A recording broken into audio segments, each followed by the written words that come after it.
শাহজালাল আন্তর্জাতিক বিমানবন্দরে জব্দ করা 8.5 কেজি কোকেন বাংলাদেশে বিক্রির জন্যই আনা হয়েছিল বলে জানিয়েছে কাস্টমস গোয়েন্দারা। 130 কোটি টাকার ওই চালানটি দেশের সবচেয়ে বড় কোকেনের চালান বলেও জানান তারা। সোহেল সামির রিপোর্ট। কাতারের দোহা থেকে একটি ফ্লাইটে আসা গায়ানার নাগরিক ক্যারিন পাতুলাকে আটক করে কাস্টমস গোয়েন্দারা। পরে তার লাগেজ তল্লাশি করে পাওয়া যায় 130 কোটি টাকা মূল্যের 8.5 কেজি কোকেন। সংবাদ সম্মেলনে জানানো হয়, ক্যারিন পাতুলা আন্তর্জাতিক মাদক চোরাচালান সিন্ডিকেটের সদস্য। নিজ দেশেই মাদক মামলায় কারাদণ্ড ভোগ করেন তিনি। যাত্রীর ছবি যেহেতু পূর্বে থেকেই আমাদের কাছে ছিল, আমরা যাত্রী বিমান থেকে নামার পরপরই আমরা ফলো করতে থাকি।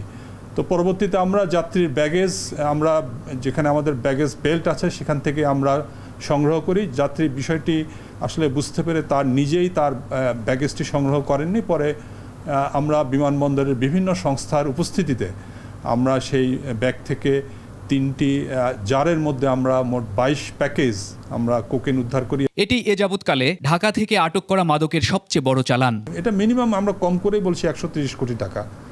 আজকে যেহেতু আমাদের 8 কেজি 660 গ্রাম।